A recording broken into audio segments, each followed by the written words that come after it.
Okay. नमस्ते, सत श्री अकाल, आदाब, अर्ज़ है, अस्सलाम वालेकुम।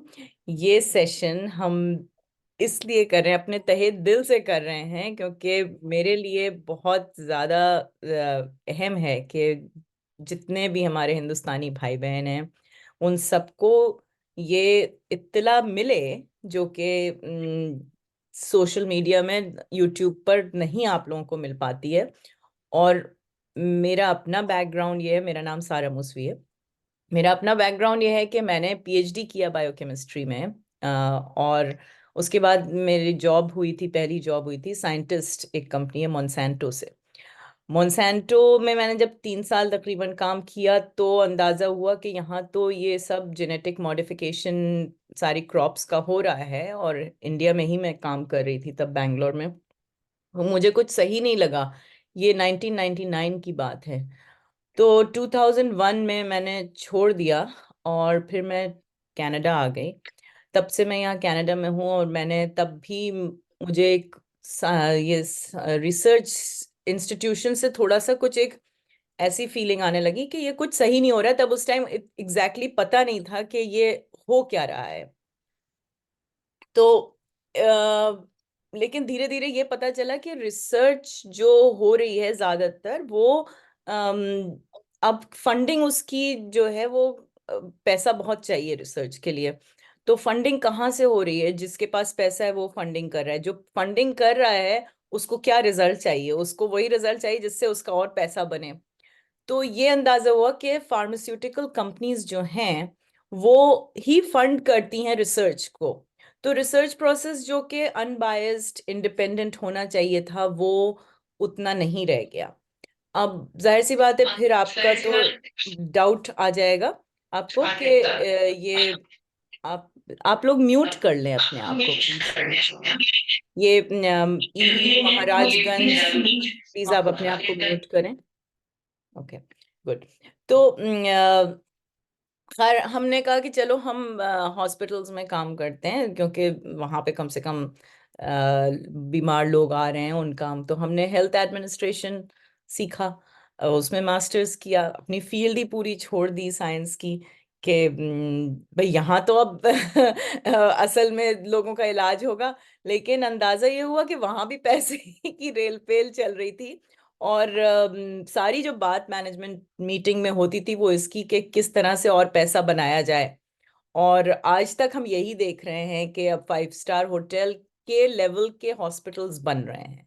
तो देर इज समथिंग, कुछ ना कुछ जो है वो सही नहीं चल रहा। और इतना पैसा हेल्थ केयर में जा रहा है आज लोगों के पास, 30 साल पहले से ज्यादा पैसा है, लेकिन डिजीज बढ़ती चली जा रही है। बच्चों तक में इस वक्त ओबिसिटी है, डायबिटीज है, हार्ट डिजीज हो रही है, बच्चों को कैंसर हो रहा है। तो ये कुछ सोचने वाली बात है कि क्यों हो रहा है ये सब। भाई 30 साल पहले तो हम सुनते ही नहीं थे कि बच्चों में कोई परेशानी होगी, और बहुत ही इक्का दुक्का केसेस होते थे कि भाई डायबिटीज हो गई उनको। और तभी कहलाती थी कि डायबिटीज तो अमीरों की बीमारी है। अब तो अमीर गरीब से कोई फर्क ही नहीं पड़ता, बल्कि जिसके पास कम पैसा है उसको ज्यादा डायबिटीज हो रही है। तो मैंने कहा कि ये हो क्या रहा है? अच्छा, इतने में फिर 2019 में हमको खुद डायबिटीज हो गई है। बहुत हम सरप्राइज है। अभी तक तो ये होता था, अरे भाई जेनेटिक है आपके फैमिली में, लेकिन मेरी फैमिली हिस्ट्री कोई भी डायबिटीज नहीं है, कोई हार्ट डिजीज नहीं है, बहुत एक्टिव हमारी पूरी फैमिली। तो फिर मुझे डॉक्टर ने सबसे पहले यही कहा कि आपको हम दवा दे देते हैं। तो तभी मैंने कहा नहीं, मैं दवा नहीं लूंगी, मैं इसके बारे में खुद स्टडी करूंगी और समझूंगी कि ये क्यों हो गई मुझको। तो जो मैंने खैर 1 साल में मैंने अपनी डायबिटीज कंप्लीटली खत्म कर ली, मुझे कोई कभी दवा लेने की जरूरत ही नहीं पड़ी। और डॉक्टर ने उसमें कोई इंटरेस्ट नहीं शो किया। ये बहुत ताज्जुब की बात थी कि जब डॉक्टर, जब तक मेरी डायबिटीज चल रही थी तब तक डॉक्टर बहुत इंटरेस्ट शो कर रहे थे उसमें, और उसको कह रहे थे कि आप ये दवा अब ले लीजिए, और अब बहुत परेशानी हो जाएगी, ये टेस्ट कर लीजिए। और जैसे जैसे मेरे रिजल्ट्स जो हैं वो और बेहतर होते गए, उतना ही डॉक्टर का इंटरेस्ट कम होता गया। और जब फाइनल एक रिजल्ट आया, और जो डॉक्टर ने मुझको खाने को भी जो बोला वो भी मैंने नहीं खाया। उन्होंने कहा कि आप बिल्कुल कार्बोहाइड्रेट्स छोड़ दीजिए। तो मैंने जो मेरी अपनी रिसर्च से, अपने पढ़ाई करके मैंने अपना एक कोर्स ज्वाइन करके मैंने जो सीखा उसमें बिल्कुल उसका ऑपोजिट था। तो जब हमारा रिजल्ट आया कि भाई बिल्कुल डायबिटीज खत्म हो गई, तो डॉक्टर से मैंने कहा कि आप पता करना चाहेंगे कि मैं क्या कर रही हूँ। बोले नहीं नहीं, आप जो कर रही हैं करते रहिए, ठीक है, bye bye, that was it. तो उनको इसमें भी इंटरेस्ट नहीं था कि अरे भाई किस तरह इसने बिना दवा के कर ली, हम और पेशेंट्स को करें। नो, क्योंकि पैसा तो डॉक्टर का तभी बनेगा जब पेशेंट आएगा और पेशेंट बार बार आता रहे। तो अब मुझे 3 साल हो गए, मैं डॉक्टर की शक्ल नहीं देखी है और ना ही कोई इरादा है कि मैं डॉक्टर के पास जाऊं, क्योंकि मेडिसिन जो है, जितना भी ये मॉडर्न मेडिसिन है, बहुत अच्छी चीज है मॉडर्न मेडिसिन, लेकिन अगर आप इसको देखें कि ये क्यों शुरू हुई थी, तो इसको शुरू हुए क्या 150 साल हुए हैं मैक्सिमम। उस जमाने में जब शुरू हुई थी तो डॉक्टर्स का रोल था as educator and healer, which means that doctor का ये रोल नहीं था कि वो बस आपको एक दवा दूसरी दवा ये सर्जरी वो सर्जरी कर दे। फैमिली डॉक्टर आपके घर आता था और वहां बैठता था आपके साथ, आपके घर का माहौल देखता था कि क्या हो रहा है, क्या खा रहे हैं आप लोग। तो एक उसको कांस्टेंट आपके साथ एक राब्ता बना रहता था, और फिर उसके बाद डॉक्टर आपको सजेस्ट कर देता था कि आप देखिए ये आप खा रहे हैं या ये आप कर रहे हैं, इससे आपको परेशानी हो रही है। एक एग्जाम्पल ये है कि मैं 13-14 साल की थी, तो मेरे एकदम से मुंह के ऊपर पूरे बहुत बड़े बड़े दाने निकल आए और उसमें पस निकलनी शुरू हो गई। तो हमारे फैमिली डॉक्टर थे, डॉक्टर मेहंदी हसन, हम अलीगढ़ में रहते थे, तो उनका आना जाना रहता था हमारे घर में।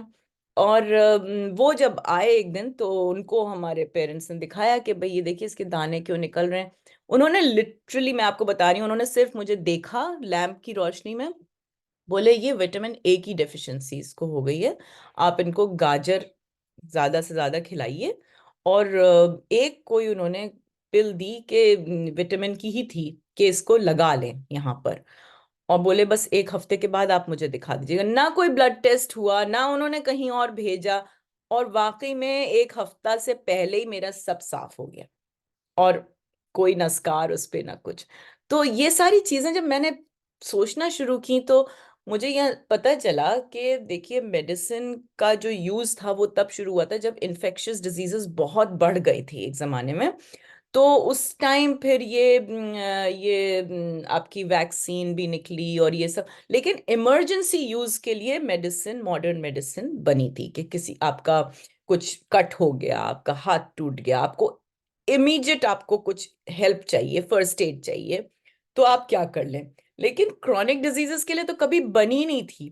क्रॉनिक के लिए हमारे पास ऑलरेडी नेचर ने हमको खाना पीना सोना सोचना ख्यालात हमारे वो दे रखा है। क्योंकि हम अगर ऐसा नहीं होता तो बिलियंस ऑफ इयर्स से, कितने साल हो गए हैं, हजारों लाखों साल हो गए हैं, इंसान कैसे बिना डॉक्टर और हॉस्पिटल के बिना सरवाइव किया। वो तो जंगलों में रहता था, उसके पास तो घर भी नहीं थे। तो इसका मतलब हमारी बॉडी में बहुत ज्यादा ताकत है हमको हर चीज से का इलाज करने की। तो खैर हमने ये सोचना शुरू किया कि अब क्या करें, और हमारी डायबिटीज भी ठीक हो गई। तो आज का जो सेशन है उसका मैंने सोचा कि हम 1 घंटे में एक मोटा मोटा आप लोगों को अंदाजा दे दें कि डायबिटीज का खात्मा कैसे किया जा सकता है और मैंने क्या किया। और आज हम लोग इसकी बात करेंगे कि डायबिटीज है क्या, क्यों होती है, वेट क्यों बढ़ता है, वेट और डायबिटीज का क्या रिलेशनशिप है, और क्या आप खा सकते हैं। सिंपल, सबसे पहले हम खाना और 2-3 हैबिट्स अपनी, उसको अगर हम कंट्रोल में कर लें, तो आप समझिए मेरे ऑलरेडी लोग हैं जो फ्री सेशन किया है, उनकी मेडिसिन 50% कम हो गई है सिंपल चीज करने से। लेकिन कुछ लोग हैं जो इनको आदत चेंज करने में टाइम लगता है, अपने आप नहीं कर पाते। इसलिए मैं अब सर्टिफाइड हेल्थ कोच हूँ, मैं उन लोगों की हेल्प कर देती हूँ। हमारे पेड प्रोग्राम्स होते हैं उसमें। लेकिन नॉलेज तो फ्री है भाई, नॉलेज तो कोई मेरी बनाई भी नहीं है, तो मेरे पास, मैं उसको पैटेंट नहीं कर सकती कि मैं उस नॉलेज को आपके साथ शेयर ना करूं। तो अभी तक, बिफोर हम लोग सेशन शुरू करने से पहले, मैं आप लोगों से सुनना चाहती हूँ कि आप की क्या चैलेंजेस हैं आपके डायबिटीज वेट का। अभी तक आपने क्या किया है, क्या समझा है इसके बारे में, और क्या आप फेस कर रहे हैं, और क्या आप जानना चाहते हैं। तो सबसे पहले हम रूबी मैम से शुरू करेंगे। रूबी मैम, आप क्या कहना चाहेंगी और आज आप क्या सुनना चाहेंगी? मैम, सबसे पहले तो यही कि कम किस तरह से मेडिसिन से छुटकारा मिल जाए। हम्म। बिकॉज साइड इफेक्ट्स इतने ज्यादा हैं। लास्ट जितने भी ये अपने डायबिटीज के पेशेंट का लास्ट टाइम सुना है, वो बड़ा पेनफुल हो जाता है। इतने हम्म। कॉम्प्लिकेशन कि वो खुद ही अपने आप में एक स्केरी टाइप की चीज है। To write. To avoid that situation also, and how to live a healthy हाँ। लाइफ। हम्म। एक इंसान आराम से बहुत खुल के सुकून से जी सके, कोई टेंशन ना रहे। तो अभी तक अगर आपने क्या किया है? किसी चीज कुछ आपने ट्राई किया है अभी तक जिससे कि आपको तक लगा कि हाँ ये फायदा हो सकता है, या अभी आपको कंफ्यूजन में ही है? देखिए, हमारा में पेरेंट्स के थे दोनों, father and mother both. Father तो जब इनका बस हम लोग अवॉइड करते थे मोस्टली। हाँ हाँ। डाइट कंट्रोल करना, इनका मूवमेंट चेक करना, that they are hmm. Doing there, hmm. Proper amount में थोड़ा फाइबर हम्म। इनटेक उनका करना। सिर्फ इस चीज पे कंट्रोल कर रहे थे, सुपरवाइज कर रहे थे। हम्म। कंट्रोल में हमेशा रही, कभी ऐसा नहीं रहा कि इन लोग की ड्रास्टिक वो अप एंड डाउन आया हो। हम्म। इंक्रीज होके पहुंचती 135, बट राइट। स्टिल वो दवा के बाद है। क्योंकि देखिए, यार, होता क्या है कि जितनी भी ये दवाएं हैं, ये इसलिए नहीं बनी है कि ये डायबिटीज आपको खत्म कर देगी। दवाएं जो मॉडर्न मेडिसिन में है, it's a very sad fact, इतनी रिसर्च हो रही है, इतना पैसा खर्च हो रहा है, और कोई दवा आज तक ऐसी नहीं बनी है जो कि किसी क्रॉनिक डिजीज को 100% खत्म कर दे।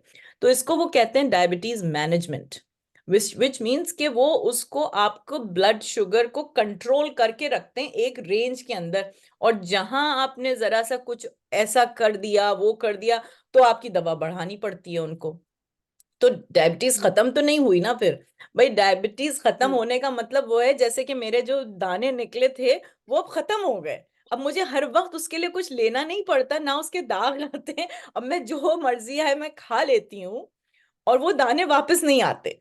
तो खात्मा तभी होता है कि आप वाकई में दवा तो इसका मतलब दवा जो है वो खत्म नहीं करेगी, और दवा के खुद साइड इफेक्ट्स बहुत हैं, वो खुद जानते हैं।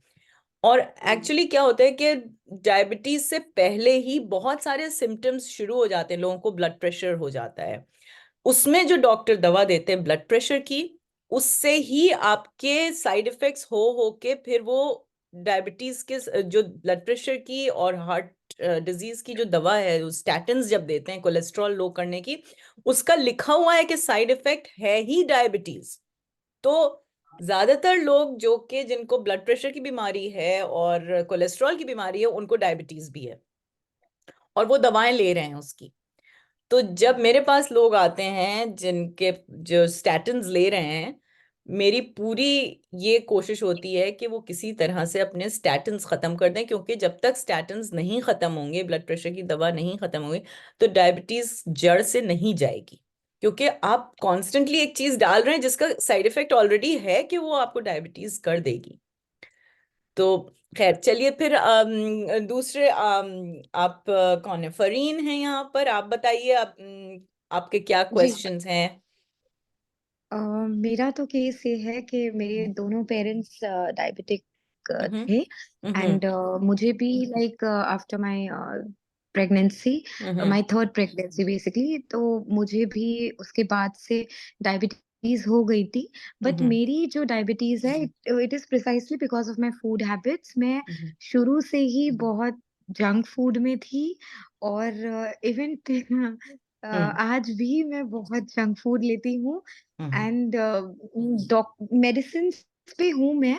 But hmm. It's like doctor, मतलब डॉक्टर ने मुझे पहले जो मेरे एक डॉक्टर थे उन्होंने मुझे जैसे एक पीरियड दिया था कि ठीक है अभी डायग्नोस हुई है, तो hmm. I don't want to put you on medicine, तो आप अगर कंट्रोल कर सकती हैं डाइट से, हम्म। एक्सरसाइज से, तो हम्म। आप कर लीजिए। बट हम कुछ खास कर नहीं पाए बिकॉज मैं डाइट पे बहुत ध्यान नहीं दे पाती हूँ हम्म बेसिकली, क्योंकि न्यूक्लियर भी रहते हैं और भी कुछ रीजंस है, तो मतलब नहीं डाइट पे ध्यान दे पाते और इवेंचुअली बाहर का खा लेते हैं और हम्म ऑल दीज थिंग्स। तो मेरा बस ये है कि लास्ट ईयर नहीं, करीब 1.5 साल पहले इट वाज लाइक, जो वो 3 मंथली कुछ टेस्ट होता है ना, A1C। HbA1c। हाँ। Right, so it hmm was like as high as I think 485 500 ऐसे कुछ पर रीडिंग पर डे, जो डॉक्टर ने उसका एवरेज। तो वो ब्लड शुगर आप बता रही हैं, ए वन हाँ, सी ब्लड जो है वो शुगर। ऐसा, ए वन तो सी जो लाइक है ही वो इट्स वाज, लाइक 5.6 इज हाँ वेरी हाँ, गुड, तो एंड मतलब उसके 9। जो रीडिंग्स, हाँ, वो नो क्या नो थी द आपकी? So it was around 11 point something. Ooh, wow, that Yeah, is very high, that yes. was really, and the doctor was that I don't even know how you are surviving. Mm, उसके बाद से फिर हमने medication start की, but again I am careless कि मैं सुबह की लेना भूल जाती हूँ, बट हाँ, रात mm, की हम लेते हैं। सो मुझे बस ये है कि अगर मेडिसिन लेना भी होती है, फर्स्ट ऑफ ऑल मैं डाइट कंट्रोल नहीं कर पा रही हूँ, mm, जो भी रीजन है, और पता नहीं क्यों एक ये बात है कि मुझे ऐसा लगता है कि हाँ ठीक है, मैं रात की मेडिसिन ले रही हूँ तो मैं कुछ mm, भी खा सकती हूँ और मतलब मैं सरवाइव कर रही हूँ। अब mm, अब जो बात है वो ये है कि मेरे हस्बैंड, उन्होंने कोविड वैक्सीन लेने के बाद, ही mm, हेल्स फ्रॉम अ फैमिली, जैसे आप बता रही हैं वो लखनऊ के हैं। mm, तो मैं तो खैर मुंबई की हूँ, तो मेरे mm, बहुत सारी चीजें वहां से भी इन्फ्लुएंस्ड हुई थी, ये जंक फूड हैबिट्स mm, और ये सब। बट वो जिस फैमिली से हैं वहां पर किसी को कोई प्रॉब्लम नहीं है, I mean not a single health issue. But mm, मेरे हस्बैंड को आफ्टर द कोविड वैक्सीन 3-4 महीने बाद उनको डायबिटीज हो गई। yeah, नाउ तो बस अब बेसिकली मेरा तो ठीक है ही, but I just wanted him to be back on track, because वो कोई ऐसी फैमिली से हेल नहीं करते कि जहां पर डायबिटीज या कोई और mm, भी एलिमेंट हो, बिल्कुल भी कुछ भी नहीं है। right. तो या ये आपने बहुत अच्छा पॉइंट लाई, क्योंकि मैंने तो नहीं ली कोई भी कोविड की वैक्सीन, क्योंकि I don't I know that there is nothing that we need मैंने हमें भी नहीं बाहर ली से है। कोई, गुड फॉर यू। क्योंकि Yeah. वैक्सीन तो एक तो एक्सपेरिमेंटल थी, उसके ऊपर कोई ट्रायल्स 10 साल के हुए नहीं, और इसने ऑलरेडी पहले से ही पता था कि एनिमल टेस्टिंग जितनी भी हुई, all the animals had died, सारे एनिमल्स मर गए थे इसकी टेस्टिंग में।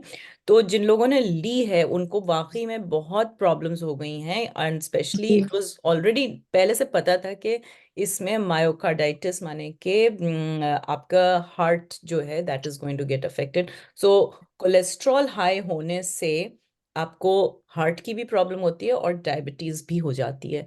तो उसका मैं आपको एक एक्चुअली चैट में लिखे देती हूँ, there is a protocol to detoxify अपने आप को, कोविड शॉट्स जिसने लिए हैं उससे डिटॉक्सिफाई जी। करने के लिए। ये आप वेबसाइट पे जाएंगे, flccc.net, तो इस पे आपको जाइएगा प्रोटोकॉल्स सेक्शन में।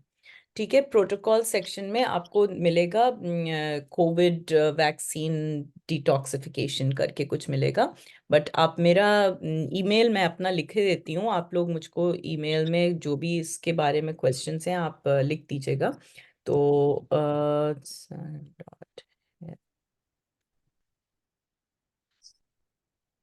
ये है sara.m.health.coach@gmail.com।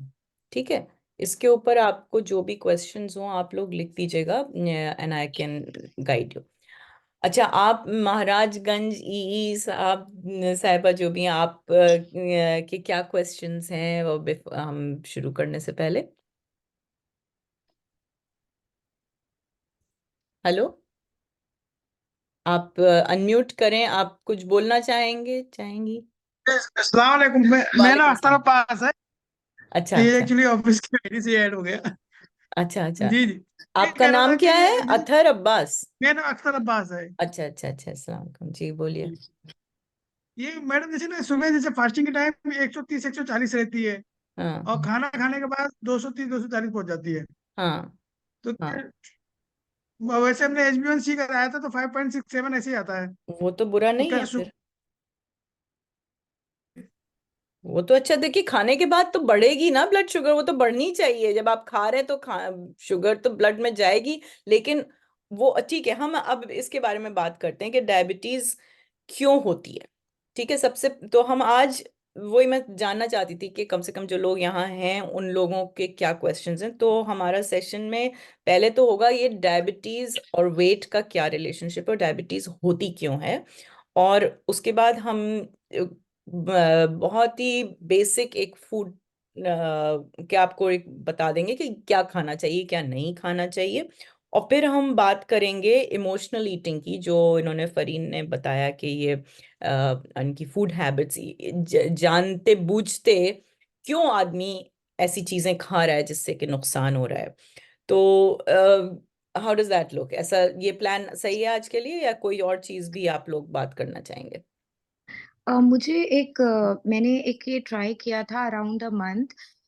एक वर्सेटाइल विकी कोई है यूट्यूबर, ओके। उनके डायबिटीज डाइट प्लान। हम्म। और the plan was good, but वो ये स्ट्रेस करती थी कि जो हम रोटी खाते हैं इंडिया में, जैसे हम्म। जो बहुत, तो हम्म। उनका ये मानना है कि ये रोटी ही मतलब बहुत, तो उनके डाइट प्लान में, जैसे तो मुझे ये पूछना था कि क्या हाँ, रोटी भी कल्प्रिट है जो हम लोग नहीं इतनी बिल्कुल नहीं रिलेटेड है। बिल्कुल नहीं है, नहीं तो बिल्कुल नहीं बट है तो। उनके उनके प्लान से मैं अपने ले आई थी हम्म। काफी है ना उसको, बट वो वही बात है कि उसको सस्टेन करना, लाइक एज नहीं मैं एग्जैक्टली कुछ भी लाइफ लॉन्ग सस्टेन नहीं कर पा रही हूँ, लाइक जब नहीं वो जोश नहीं आया हो तो एक पाएगा। महीना कर लिया, फिर वो back to my yes own eating yes वो यस। बस वो पूछना था। Okay perfect. तो हमें आज का सेक्शन में हम इसके बारे में बात करेंगे कि क्या सस्टेनेबल मील प्लान हो सकता है आपका, क्यों आप इमोशनल ईटिंग कर रहे हैं, कैसे उससे निकलें, और ये क्यों हो रही है डायबिटीज। ठीक है ना? आज के जी, लिए ओके। आप लोगों को जब कोई क्वेश्चन हो तो आप प्लीज वो हैंड रेज कर दीजिएगा नीचे जाके।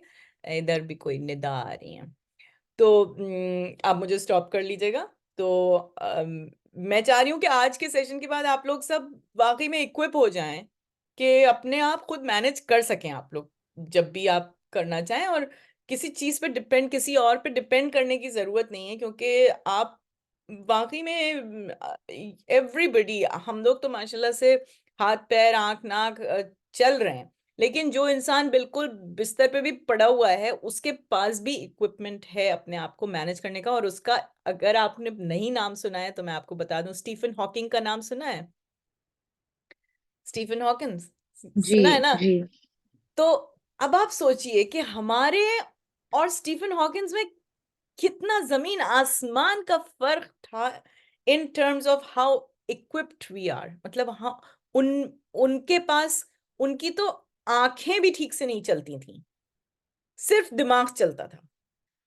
और उस बंदे ने अगर अब 75 साल 80 साल तक वो जी लिया खुशी खुशी, कोई और डिजीज नहीं हुई उसके, तो जेनेटिक उसके प्रॉब्लम हो ही गई थी तो ही कुड, लेकिन उसने जो कुछ उसके पास बचा था उस सब को यूज करके उसने अपनी लाइफ इतनी फ्रूटफुल गुजारी, इतनी प्रोडक्टिव लाइफ गुजारी उसने।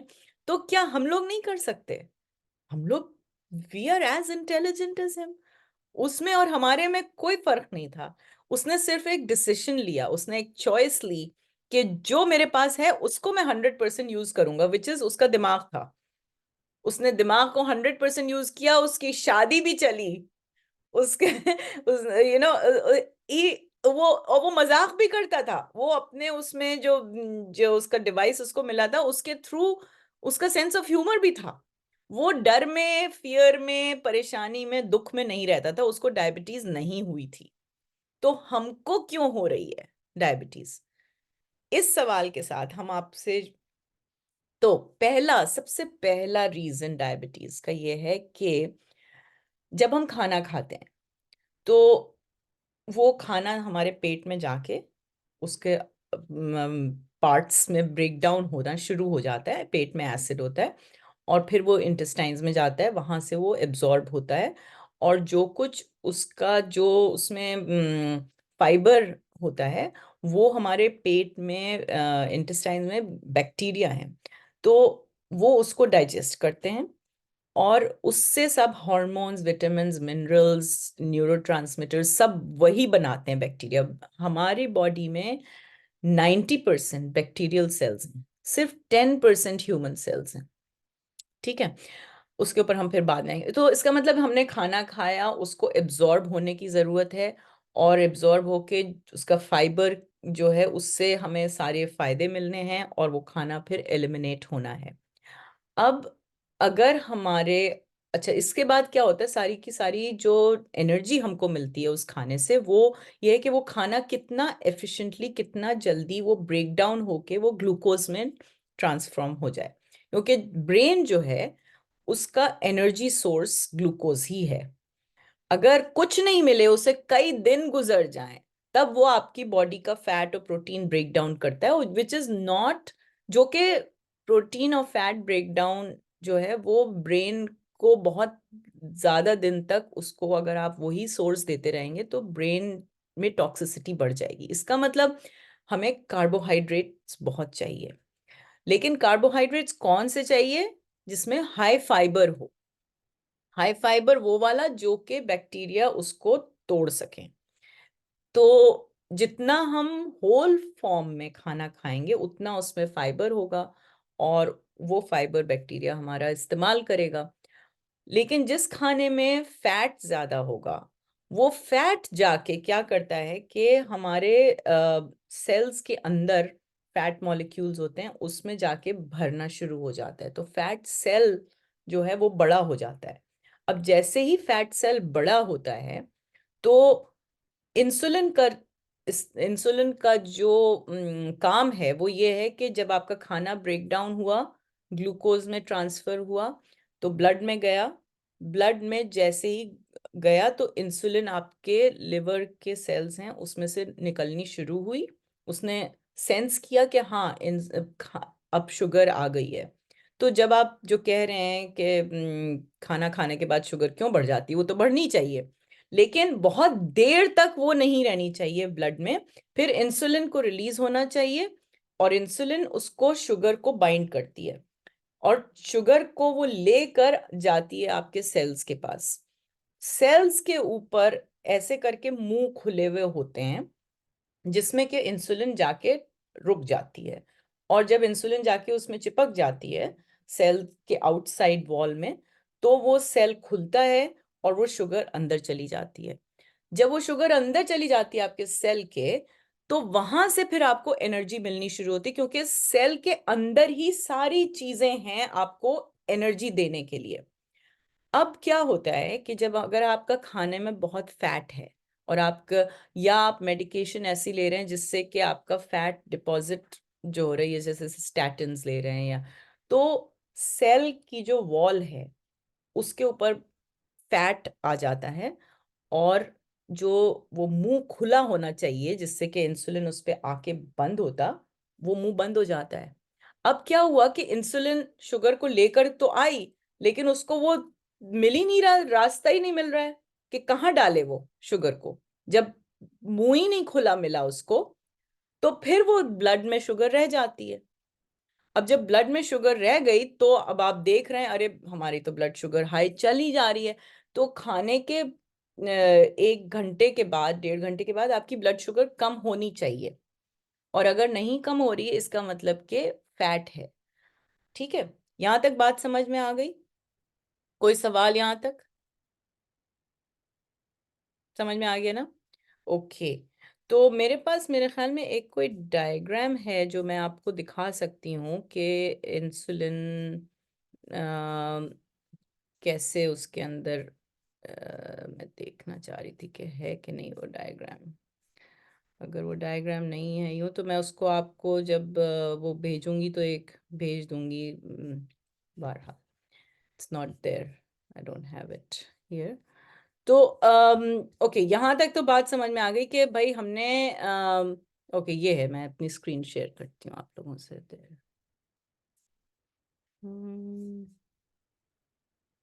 ओके, सो ये देखिए आप, अह, ये है, देखिए, अगर आपकी ये बेली फैट है, इसका मतलब कि आपका फैट इतना है कि वो, ये अगर आपको डायग्राम दिखाई दे रहा हो, आई डोंट नो, ये बहुत छोटा है डायग्राम, लेकिन ये देखिए, जो मैं कह रही थी ना, ये मुंह खुला होता है, ये ब्लड है, ये ब्लड स्ट्रीम है जिसके अंदर के आपकी, okay, may be now it is clear.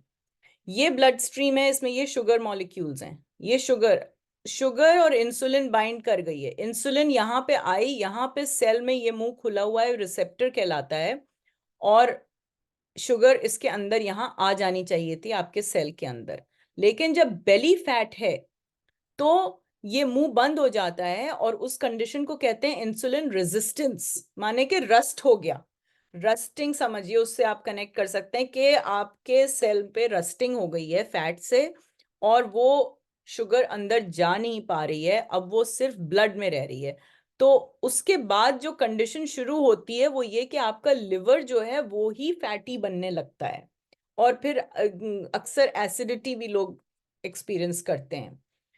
उसके बाद जो नेक्स्ट स्टेज आती है वो ये कि फिर आपका ब्लड प्रेशर बढ़ता है, कोलेस्ट्रॉल बढ़ने लगता है, फिर डॉक्टर आ जाते हैं, वो कहते हैं साहब आप ब्लड प्रेशर और कोलेस्ट्रॉल की दवा लीजिए, और वो उसका साइड इफेक्ट ही होता है कि आपको और डायबिटीज हो जाती है।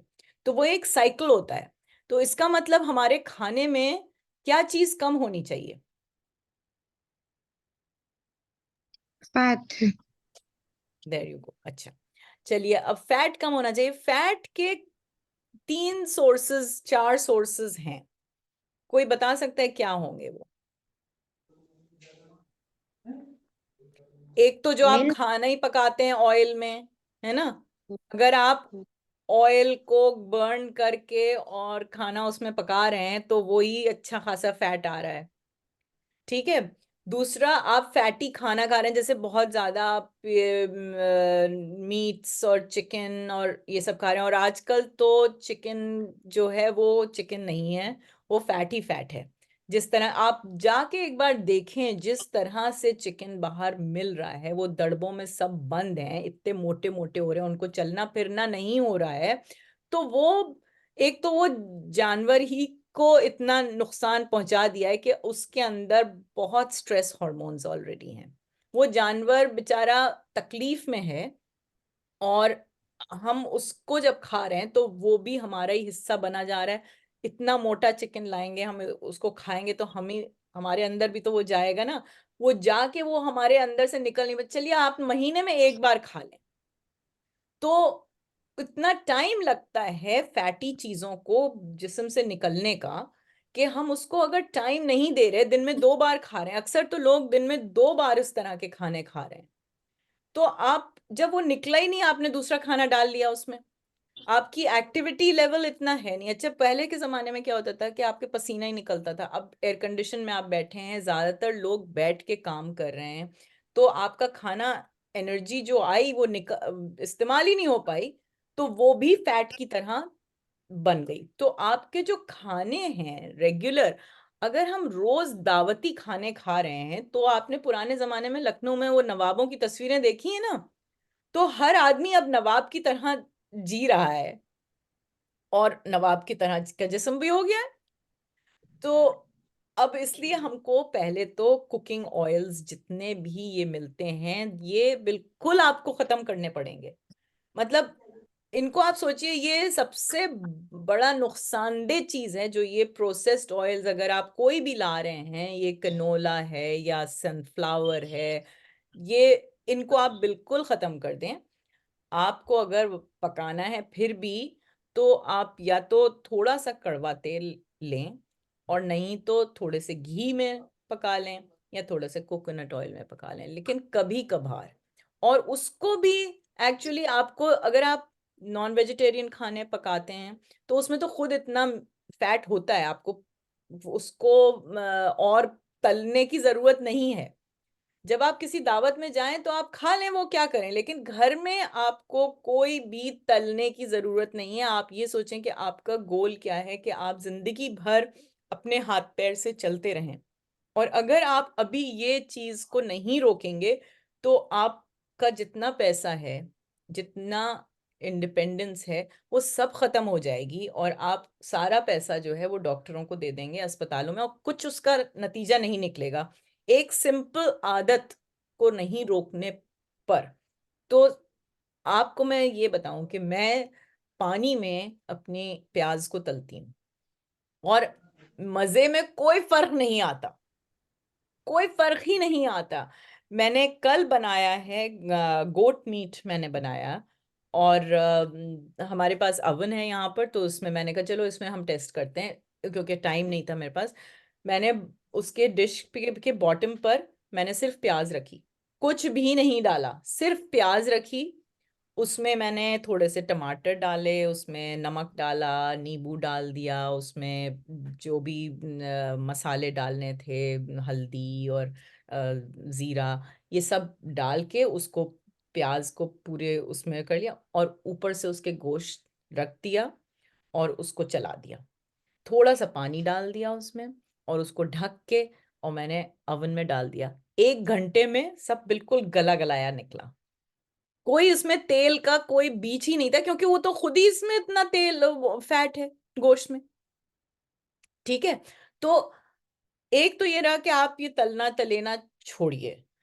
दूसरा ये रहा कि अगर आप नॉन वेज खाना भी है तो रोज खाने की जरूरत नहीं, स्पेशली अगर आपको डायबिटीज है। मैंने जब मुझे डायबिटीज डिटेक्ट हुई थी तो 1 साल तक मैंने कोई गोश्त की चीज नहीं छुई, कोई तेल की चीज नहीं, यहाँ तक कि नट्स भी छोड़ दिए, क्योंकि नट्स भी बहुत फैटी होते हैं, तो मुझे फैट निकालना था। तो अब आप दूसरी चीज आप ये करें कि आपको एक चीज कहलाती है होल फूड प्लांट बेस्ड। इसका मतलब आई थिंक मेरे पास ये इसका वो है, अ, हाँ ये देखिए। तो स्पेक्ट्रम ऑफ फूड जो है, अगर आप देखें, आपका एक होता है फूड आपको निकलता है बिल्कुल जमीन से निकला, फ्रेश है, होल फॉर्म में है, उसको अगर आप खाएंगे, बल्कि आलू जो है बहुत अच्छी चीज है, आलू न्यूट्रिएंट डेंस है, अगर आप आलू खाएं कोई नुकसान नहीं है। कार्बोहाइड्रेट खाएं जितना होल फॉर्म में खाएं, ये सब कार्बोहाइड्रेट के सोर्सेज हैं। फ्रूट्स, जितना फ्रूट्स खाएं कोई नुकसान नहीं है, अपने आप ही आप रुक जाएंगे एक लिमिट के बाद। आप कितने केले खा लेंगे, हम भाई बंदर तो नहीं है ना, तो एक केला खा के पेट भर ही जाएगा। तो ये फूड स्पेक्ट्रम आपको मैं दिखा रही हूँ कि देखिए ये आपका चल रहा है, आपको फ्रेश फॉर्म में मिल रहा है। अच्छा, अगर आप देखें तो नेचर में खुद ही नेचर आपको बता रहा है क्या चीज ज्यादा खाओ क्या चीज कम खाओ। जो चीज जैसे नारियल है, बहुत अच्छी चीज है नारियल, लेकिन नेचर ने उसको खूब पैकेज कर दिया है। इसका मतलब आपको उसको काटना पड़ेगा, निकालना पड़ेगा, तब आपको खाना पड़ेगा। इसका मतलब उसको थोड़ा कम खाइए। केला भी छिलका छीलना पड़ेगा, तो इसका मतलब थोड़ा सा केला कम खाइए। ये इस तरह के जो चीज आप तोड़ के खा सकते हैं वो आप खूब खाइए। फिर नेक्स्ट आया, आप प्रोसेस पर आ गए कि आपने, आप जो कह रहे हैं रोटी है या ब्रेड है, तो अब आपने उसको ग्रेन को तोड़ दिया, तो इसका मतलब वो थोड़ी और प्रोसेस हो गई। तो जितनी चीज प्रोसेस होती जाएगी, जितना आप वो वाली चीजें खाते जाएंगे जो नेचर ने उनको बंद करके रखा है। अब नट्स हैं, देखिए नट्स को आपको तोड़ के खाना चाहिए, लेकिन अब क्या होता है, बाजार में आपको तोड़े तोड़ाए नट्स मिल गए, अब आदमी ने उसे फांकना शुरू कर दिया। तो इसलिए we need to eat less of that. अच्छा, जितना आप खुद प्रोसेस कर रहे हैं, अब देखिए आप इसके अंदर तो आप खुद ही प्रोसेस कर रहे हैं ना।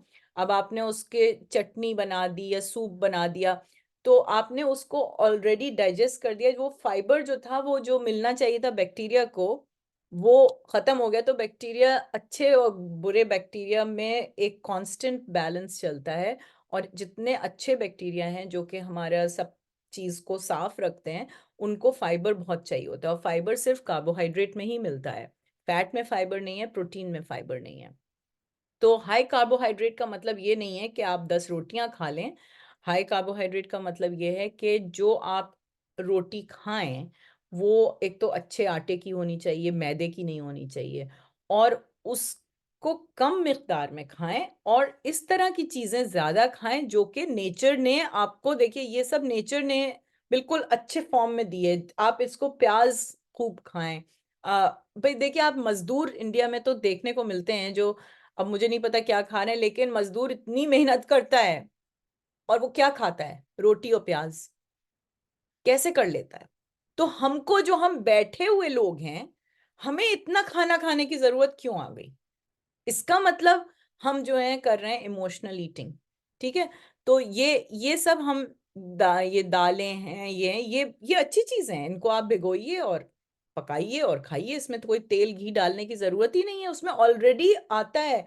जितने भी ग्रेन्स हैं, हर चीज में नेचर ने अपने आप फैट डाला हुआ है, सारे प्लांट्स में फैट है, लेकिन लिमिटेड क्वांटिटी में है जो हमारी बॉडी एब्जॉर्ब कर सकती है। और वही बात हो गई, अगर आपको चिकन इस तरह से मिल रहा है, अच्छी तरह से उसकी जिंदगी गुजरी है, तो भले आप महीने में एक बार खा लीजिए, लेकिन आपको रोज चिकन खाने की जरूरत नहीं है।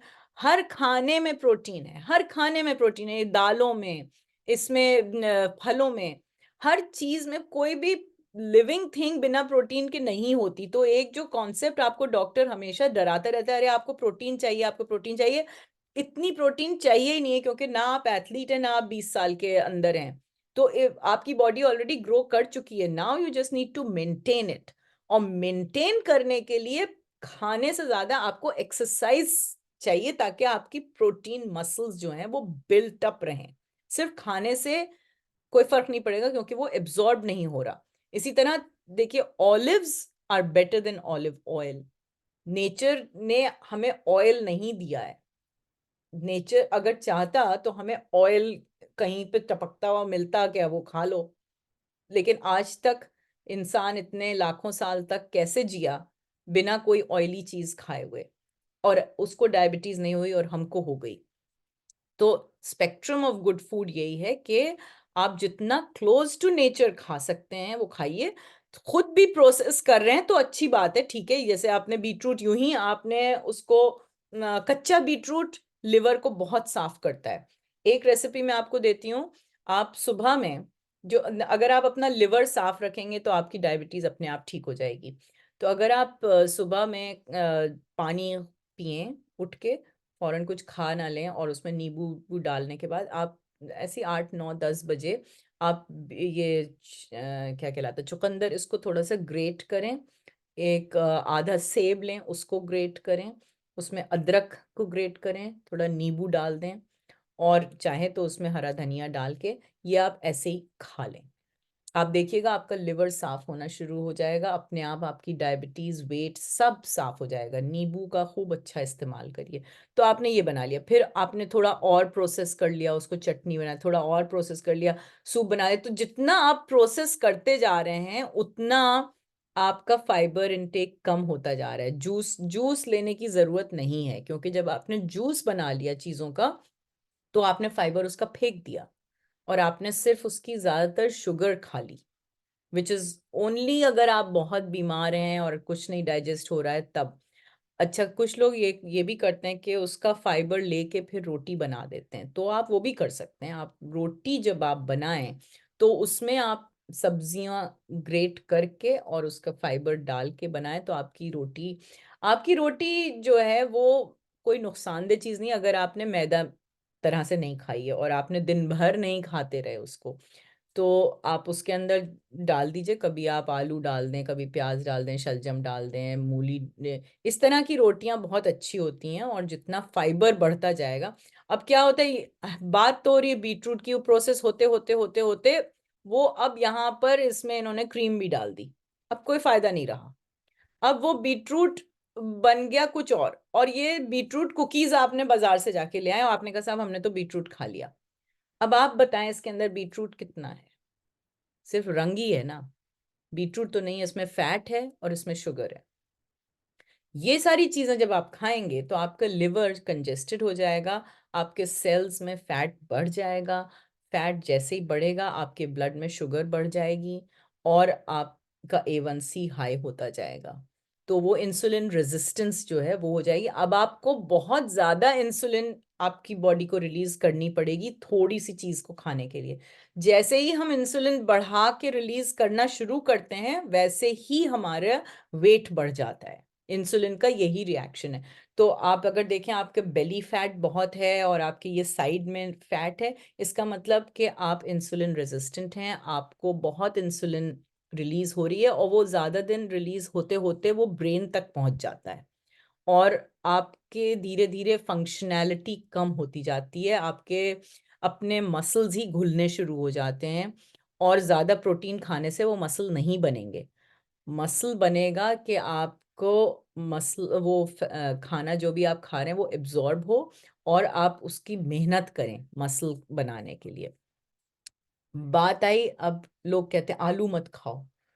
आलू तो बहुत, अब आप देखिए 3 चमचे आप अगर पीनट बटर के लें और 1 आलू लें, दोनों में एक बराबर कैलोरीज हैं, 110 कैलोरीज। तो 1 आलू से आपको उतनी ही कैलोरीज मिल रही हैं जितने के 3 चमचे पीनट बटर, और पीनट बटर में फैट बहुत भरा हुआ है।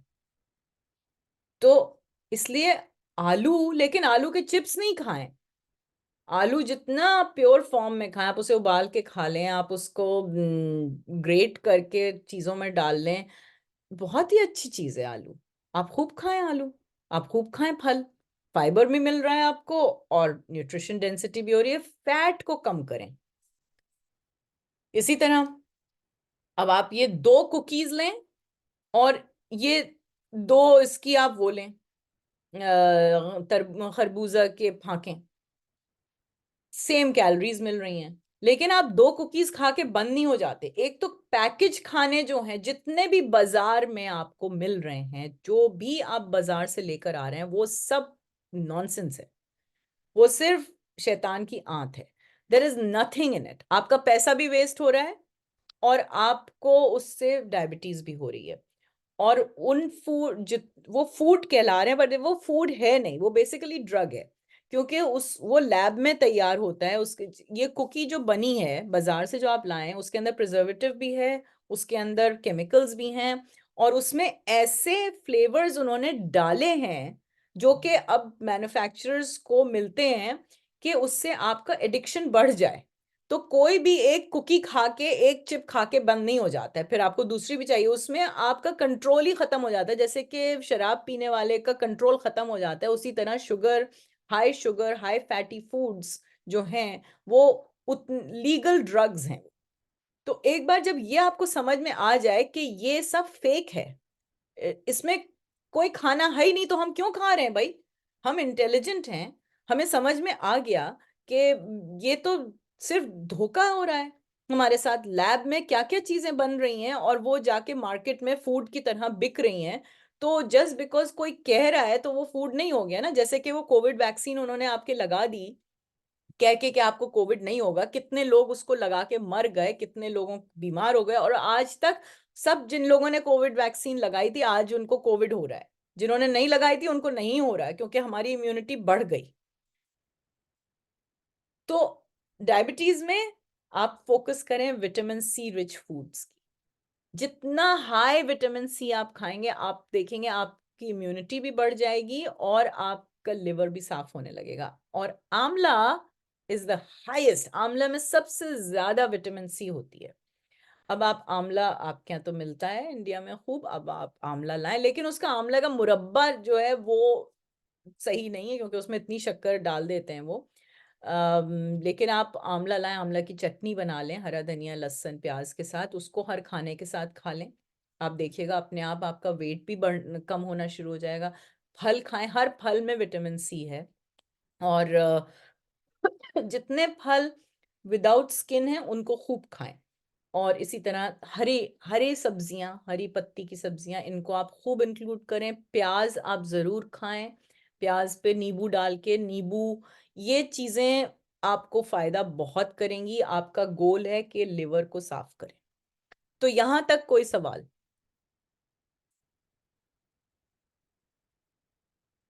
नहीं? ओके। तो हमने बात कर ली कि डायबिटीज क्यों होती है, वेट का क्या रिलेशन है उससे, और क्या खाने खाएं। और हमने थोड़ी सी इमोशनल ईटिंग की भी बात की कि जब आप खाते हैं, अगर ये जंक फूड जो पैकेज फूड कहलाता है, तो उसमें आप फर्स्ट टाइम जब आप खाते हैं तो वो आप इसलिए खाते हैं कि आप या तो बोर हो रहे हैं, या आप कंफ्यूज्ड हैं, या आप डिस्ट्रैक्ट अपने आप को करना चाह रहे हैं, या फिर कंडीशनड हो गए हैं, सोसाइटी का नॉर्म बन गया है कि जब मर्जी आए उठा के खा लो, जो कि नॉर्मल चीज नहीं है हमारे लिए। हमारी बॉडी को एक रूटीन चाहिए। तो हम ये बात कर रहे थे कि फैट के सोर्सेस क्या हैं। तो फैट का हमने सोर्स पता कर लिया कि एक है जो ऑयल हम डाल रहे हैं, तल रहे हैं, दूसरा है कि जो खाने फैटी खाने ऑलरेडी हैं, जो प्रोसेस्ड हैं, और तीसरा सोर्स ये है कि जब आप रात को देर तक जाग रहे हैं तो क्या होता है कि आपकी इंसुलिन बढ़ने लगती है, और जैसे जैसे इंसुलिन बढ़ती है तो उसी तरह से आपका वेट भी बढ़ता है, फैट भी बढ़ता है। तो देर तक जागना जो है वो बहुत बड़ी प्रॉब्लम है, इसलिए आपको अपना स्लीप टाइम चेंज करना पड़ेगा। और जो चौथा बहुत इम्पोर्टेंट सोर्स है फैट का, वो है फिक्र फिक्र और परेशानियां। आप भले ये सब खा लें, इस तरह से सब कर लें, लेकिन अगर आपने अपने दिमाग को काबू में नहीं किया है और आप नेगेटिव थिंकिंग में ज़्यादातर वक्त गुजार रहे हैं, फिक्र में हैं, परेशान हैं, आपको लग रहा है कि कुछ कोई आपके पीछे दौड़ रहा है, कोई आपको वो फीलिंग आ रही है, मतलब ऐसा लग रहा है जैसे कि हम जंगल में दौड़ रहे हैं, हमारे पीछे शेर दौड़ रहा है। कांस्टेंट क्रॉनिक स्ट्रेस, उससे जितना फैट बॉडी खुद प्रोड्यूस करती है वो खानों से भी नहीं होता। तो कई लोग हैं जो कि खाना बिल्कुल अच्छा खा रहे हैं लेकिन वो सो नहीं पा रहे, बिकॉज जब जब स्ट्रेस है तो वो आदमी रात को सो भी नहीं रहा है। तो स्ट्रेस से वो अपनी बॉडी ही उनका इतना कोलेस्ट्रॉल प्रोड्यूस कर रही है कि उनको डायबिटीज हो गई है। तो आपको अच्छा, फिर जब स्ट्रेस होता है ज़्यादातर लोग फिर इमोशनल ईटिंग करते हैं, क्योंकि अपनी रिस्पॉन्स ही ये है कि हम अपने आप को उस बुरे ख्यालात से निकालें। अब क्या है कि हम लोगों को सिखाया ही नहीं गया कि बुरे ख्यालात से कैसे निकलो।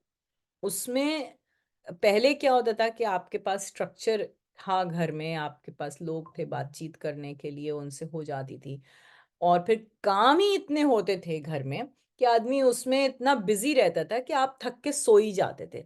अब जिंदगी थोड़ी आरामदेह हो गई है फिजिकली, लेकिन मेंटली आदमी के हर चीज अपने दिमाग में चल रही है, और सोसाइटी जैसे जैसे rich and prosperous and educated हो जाती है, सोफिस्टिकेटेड हो जाती है, आप अपने इमोशंस दूसरों से जाहिर नहीं कर सकते क्योंकि जजमेंटल हो जाते हैं लोग आपके खिलाफ। तो आप अपने आप अंदर ही रखना शुरू कर देते हैं, लेकिन आपको समझ में नहीं आता कि आप करें क्या। एक टोकरी भर आपके पास इमोशंस आ गए रोज, उनका करें क्या, कहाँ निकालें उनको, किस तरह से उनको एक्सप्रेस करें, किस तरह से उनको चेंज करें। तो उसके लिए मैंने थोड़ा सा तो मैंने इनके बारे में बात की थी कि ये जेनेटिकली मॉडिफाइड फूड्स जो हैं वो भी एक्चुअली प्रॉब्लमैटिक हैं, क्योंकि वो भी फैट बढ़ाते हैं। और बात आई रोटी की, रोटी अगर आप बाजार में जो अब व्हीट मेरे ख्याल में इंडिया में मिल रहा है वो जेनेटिकली मॉडिफाइड है, और वो जो है वो ऑब्वियसली उसमें ग्लूटेन ज़्यादा है, फाइबर कम है।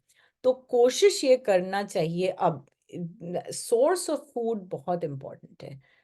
सोर्स के लिए आपको बात करनी पड़ेगी अपने आसपास लोगों से कि फार्म से आपको डायरेक्ट मिले, और वो फार्म ऐसा हो जो कि पेस्टिसाइड्स और केमिकल्स ना इस्तेमाल कर रहा हो। तो इसकी आपको थोड़ी सी मेहनत करनी पड़ेगी, आपस में एक दूसरे से बात करनी पड़ेगी, और अच्छे सोर्सेज ऑफ फूड लाने पड़ेंगे। हमने यहाँ पर कनाडा में तो हमारे सिर्फ 4 महीने हम ग्रो कर सकते हैं, लेकिन हमने उस 4 महीने में भी 3200 स्क्वायर फुट का हमको लैंड मिला, चर्च ने हम लोगों को दे दिया फ्री में, और उसमें हम 3 औरतों ने मिलकर उसमें हमने सब्जियां उगानी शुरू की, और फिर आज उसमें 45 फैमिलीज उगा रही हैं सब्जियां।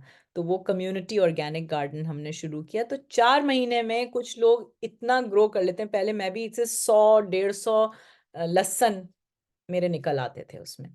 तो ये था कि कम से कम 6 7 महीने के लिए मेरे पास लहसुन आ जाता था। और टमाटर तो लोग यहाँ क्या करते थे कि टमाटर उगा लिए पूरे साल के लिए, फिर उनको फ्रीज कर लिया, तो ये कि हमको अपने ऑर्गेनिक टमाटर मिल गए। लेकिन इंडिया में तो इतनी बड़ी प्रॉब्लम नहीं है, आपके तो पूरे साल आप लोग ग्रो कर सकते हैं। और आई अंडरस्टैंड बहुत परेशानी है, अपने आप हर आदमी नहीं ग्रो कर सकता क्योंकि आपको आता नहीं तरीका ग्रो करने का, या लैंड नहीं है, या आप अपार्टमेंट में रहते हैं। लेकिन तरीके हैं। आप लोग अगर 5 6 लोग 10 लोग मिल जाएं, और या तो फार्मर को कोई फार्मर आप ढूंढें। और वैसे आप लोग तो यूनिटी के हैं, आपके पास ऑलरेडी एक्सेस है नासिर साहब का, तो आप लोग उनसे बात करें, वो भी ऑर्गेनिक फार्मर हैं और वो आपको ला के देंगे। उनके यहाँ जो भी कुछ उग रहा है, अब मेरे ख्याल में उन्होंने चिकन फार्मिंग भी शुरू कर दी है, कि जो चिकन उनका घूम रहा है फार्म में फ्रीली, ये तो थोड़ा सा उसके ऊपर आप लोग ध्यान दें। ये जीएमओ से तक देखिए परेशानी बहुत होती है। ये बच्चे को जीएमओ खाना, जैसी उसकी माँ ने रोका, उसके मुंह बिल्कुल ठीक हो गया। ये उन्होंने रैट्स में भी टेस्ट करके देख लिया, उनके जीएमओ फेड कर जो सेल्स थे। और वो इसी कंपनी में मैं काम करती थी, मोन्सेंटो में, जो जीएमओ बनाते हैं। और how to access real food, वही हमने बात की। देखिए अब इस बच्चे से, मैं, ये लखनऊ में ही है ये बच्चा, अब ये कहाँ से लाता है मुझे नहीं पता, लेकिन बहरहाल ये बच्चा दिन भर मेहनत कर रहा है। और रोटी और प्याज पे ही ये बच्चा भी जिंदा है। और इस बच्चे को फिर मैंने बैठ के पढ़ाया, इसने पढ़ भी लिया। तो इसका मतलब कि हर आदमी में सलाहियत है। अब ये सब्जियां वाला भी है, कहाँ से ला रहा है, मैंने सुना है कि हो सकता है गलत सोर्सेज से आ रहे हो, इस पे पेस्टिसाइड पड़ी हुई है। तो सब्जी की मैं देख रही हूँ भरमार बहुत है अब हिंदुस्तान में, लेकिन ज़्यादातर सब्जी अब फैक्ट्री फार्म से आ रही है, पेस्टिसाइड्स वाले जगहों से आ रही है, और उसमें वो हार्मोन डाल डाल के हो रही है। तो वही जो बात चिकन में हो रही है वही सब्जी में हो रही है। और ये सारे जो टॉक्सिन्स हैं, ये सब बॉडी में जाके और फैट सेल्स के अंदर भर जाते हैं। फैट सेल्स उससे बड़े होते हैं, उससे इंसुलिन रेजिस्टेंस होती है। तो हमने कम्युनिटी सपोर्टेड एग्रीकल्चर, ये मेरे अपने फार्म में यहाँ उगा है, ये मेरे अपने टमाटर हैं, अपना मेरा बीटरूट है।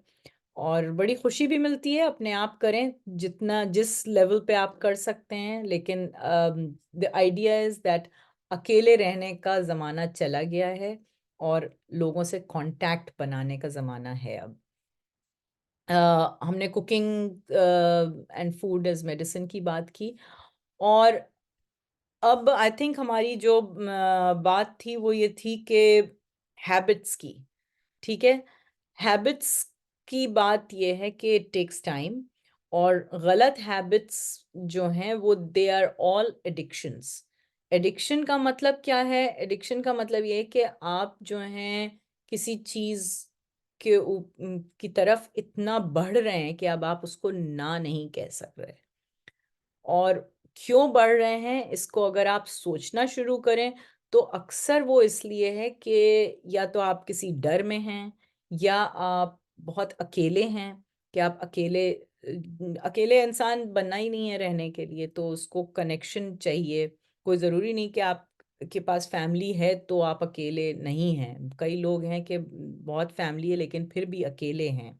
अकेले माने कि आपका 3-4 मीनिंगफुल कनेक्शंस होने चाहिए, जिनसे कि आप अपने दिल की बात कह सकें और उनकी सुन सकें। और गिव एंड टेक रहता है कि आप लोगों की मदद करेंगे, लोग आपकी और उसी से ही आपको खुशी मिलने लगेगी। और दूसरा जो है कि हमारा माइंड जो है वो हमारी बॉडी के ऊपर है, तो हम माइंड को चेंज करने के लिए बॉडी को यूज करना पड़ेगा। तो अगर माइंड आपका नेगेटिव चल रहा है तो इसका मतलब कि आप कोई स्विच यहाँ है नहीं कि आप कहें कि अच्छा भाई माइंड को स्विच ये वाला ऑफ कर दें, ये ऑन कर दें। तो माइंड जो है वो गवर्नड है बॉडी से, और बॉडी जो है वो गवर्नड है आपके अपने स्पिरिचुअल सेंस से। तो हम human body, humans are in 3 dimensions. एक है फिजिकल डायमेंशन, एक है इमोशनल या साइकोलॉजिकल डायमेंशन, और तीसरा है स्पिरिचुअल डिमेंशन। स्पिरिचुअल मतलब ये नहीं कि आपको रिलीजियस होना है या नहीं होना है, इट इज बेसिकली ये है कि इंटेलिजेंस, यूजिंग अपना अपना इंट्यूशन। इंट्यूशन को क्या बोलेंगे हिंदी उर्दू में, उसका क्या वर्ड होता है इंट्यूशन का? माने कि अपना सेंस यूज करना, अपने सारे अब मुझे भी नहीं याद आ रहा है उसका क्या वर्ड होगा, लेकिन जैसे अपनी अकल को इस्तेमाल करना। अकल भी दी गई है ना, अकल कोई अकल मतलब ये नहीं है कि ब्रेन है, हर आदमी के पास ब्रेन है, लेकिन अक्लमंद वो है कि नहीं, ये डिफरेंस है। अक्लमंद कौन है इंसान? जो कि अपनी जिंदगी को एक समझदारी से गुजारे। समझदारी से जब आप गुजारेंगे तो खुशी अपने आप ही आ जाएगी। तो अगर आपके ब्रेन की हैबिट हो गई है कि वो हर वक्त परेशानी में, फिक्रों में, नेगेटिव थिंकिंग में है, तो अपनी बॉडी को आप यूज़ करिए, और जैसे आप बॉडी को पुश करेंगे अपने आप वो थिंकिंग चेंज होने लगेगी। माने कि आपकी फिजिकल एक्टिविटी बढ़नी चाहिए। तो जैसे ही आपको नेगेटिव थॉट्स आए, बैठे मत रहिए, पानी पीजिए, जाके उठिए, चलिए, कुछ करिए, जंप कर सकते हैं जंप करिए, हाथ पैर चलाइए, आवाजें निकालिए, जाके मिरर में देख के अपने आप को स्माइल ही कर लीजिए। क्योंकि जैसे ही आप स्माइल करेंगे ना, मुस्कुराएंगे, तो ब्रेन जो है वो अपने आप इंटेलिजेंट नहीं है ना। मसल हमारा अपने आप कुछ कर सकता है, अगर हम मसल रख दें तो वो अपने आप चलना नहीं शुरू कर देता। मसल्स हमारे कैसे चलते हैं? हमारी नर्व्स उनको मैसेज देती है ना कि अब चलो। तो जब नर्व हमें कहाँ से मैसेज देती है? नर्व हमारे अपने इंटेलिजेंस से हम यूज करते हैं, नर्व को कहते हैं कि ये करो तो मसल जाके चलता है। तो इसी तरह से हमको अपनी बॉडी को इस्तेमाल करें। आप खूब स्माइलिंग करें, रोज उठें सुबह और स्माइल करें, चाहे कितना भी फिक्र परेशानी का एहसास हो रहा है, उससे कोई फर्क नहीं पड़ता।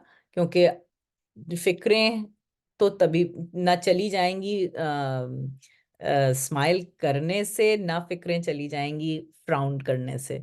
लेकिन स्माइल करने से फायदा क्या होगा कि अपने आप ब्रेन जो है वो स्मार्ट बन जाएगी। इस उसमें नहीं रहेगी कि हमारे पीछे कोई टाइगर दौड़ रहा है।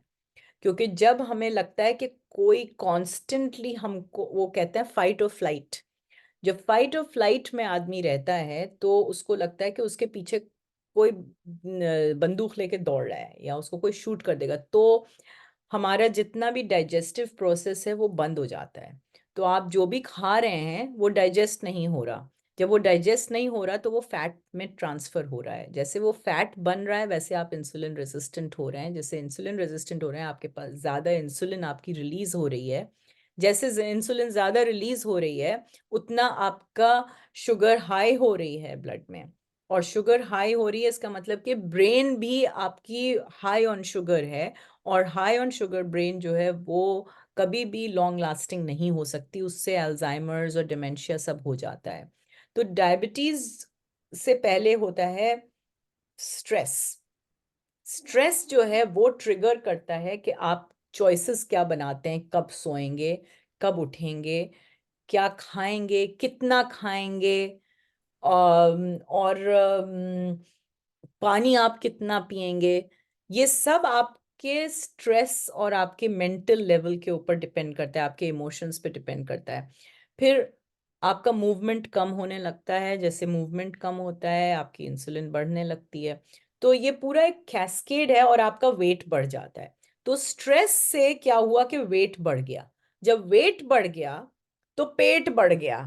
जब वेट और पेट दोनों मिलके उसने आपको डायबिटीज दे दी। डायबिटीज का नेक्स्ट लेवल आया, आपको हार्ट डिजीज हो गई और कैंसर हो जाता है, और उससे फिर ब्रेन हेल्थ अफेक्ट होती है और लेटर स्टेजेस में डिमेंशिया होने लगता है। तो स्टार्ट है स्ट्रेस।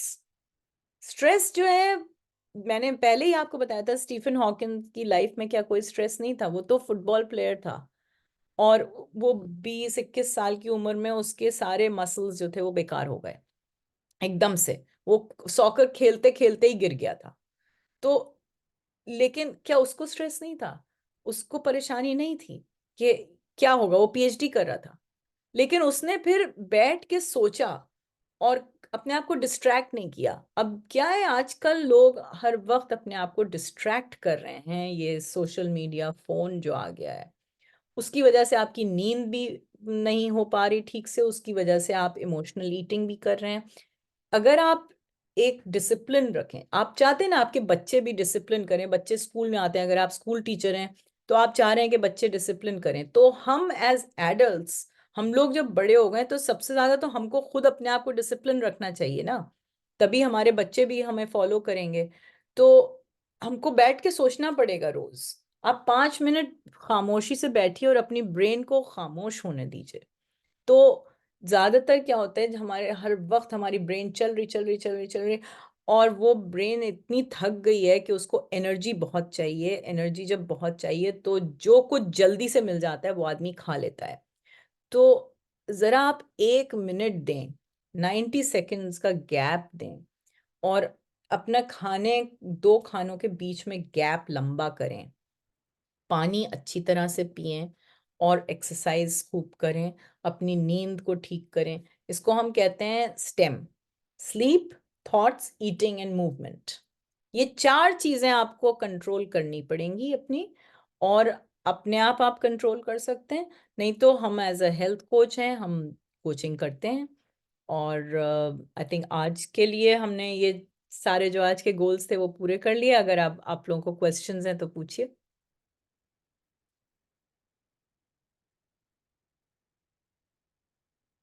कोई क्वेश्चन है या समझ में आ गया? आज का सेशन कैसा लगा आप लोगों को? मैम मुझे ये पूछना था, जैसे आप बोल रही थी ना कि जो रॉ फॉर्म में बेसिकली हमें लेना चाहिए जितने भी फ्रूट्स और वेजिटेबल्स हैं, तो जैसे डायबिटीज में लाइक पटेटोज को ले लें, तो यहाँ पर तो उसको मतलब जैसे पटेटो तो खा ही नहीं सकते, छू ही नहीं सकते, जैसे बोला जाता है राइट मैं ना, डायबिटीज में। हाँ तो हाँ, तो इज दैट रॉन्ग?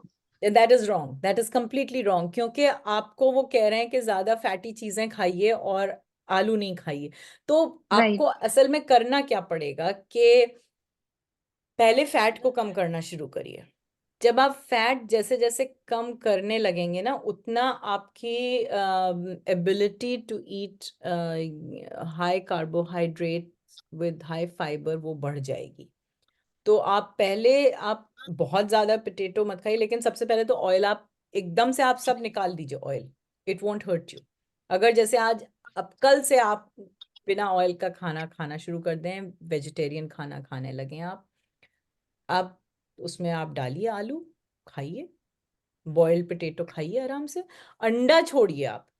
अंडा, मछली, गोश्त, आपका जितना A1C हाई है, 11 इज टू हाई, इसमें तो आपको अंडा, मछली, गोश्त, चिकन, बटर, तेल, ये सब छोड़ना पड़ेगा।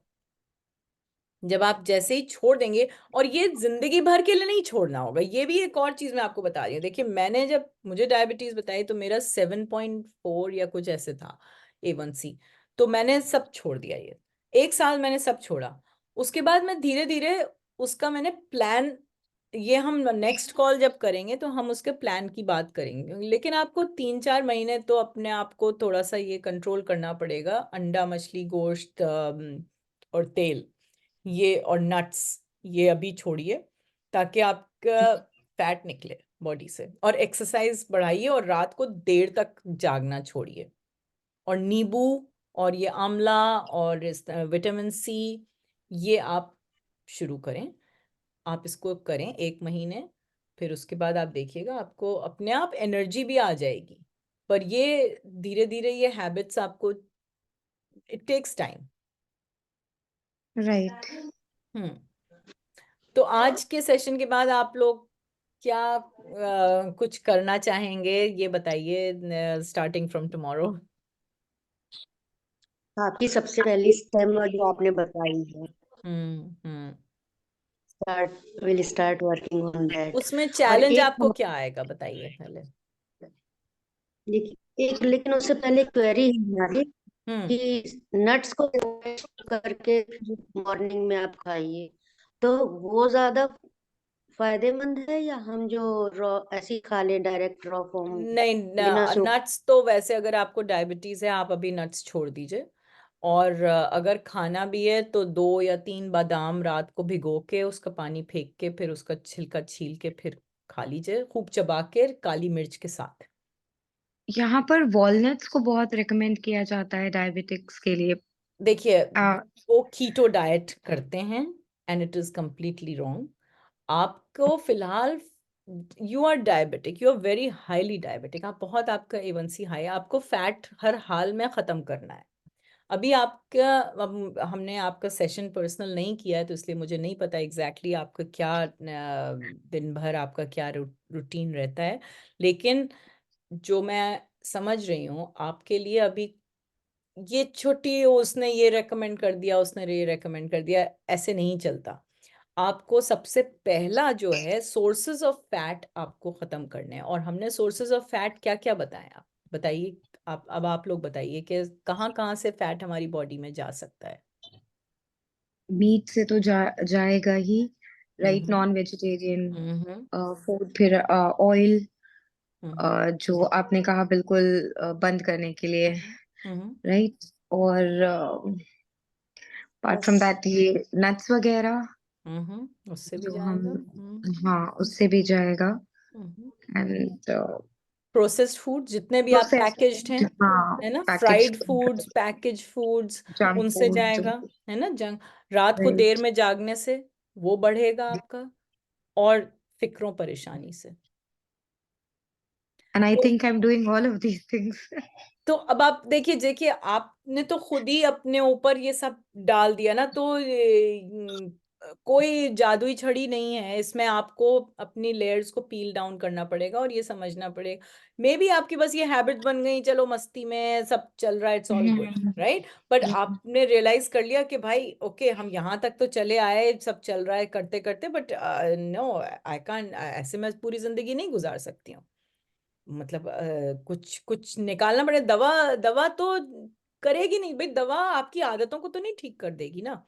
दवा का क्या है, वो आप आदतें नहीं ठीक करेंगी तो वो दवा बढ़ा देंगे, फिर और दवा बढ़ा देंगे, फिर अगली दवा दे देंगे, तो वो तो फिर आप दवाओं पे डिपेंडेंट हो गई, और दवाओं के तो सबके साइड इफेक्ट्स हैं, कोई जादुई छड़ी है ही नहीं।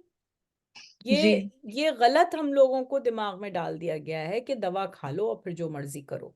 डजंट वर्क लाइक दैट कि आपने एक हाथ से पॉइजन खाया, दूसरे हाथ से उसको एंटीडोट खाया। No no, you have to stop somewhere. मतलब डिसिप्लिन जो है, आप चाहती नहीं कि आपके बच्चे डिसिप्लिन रहें।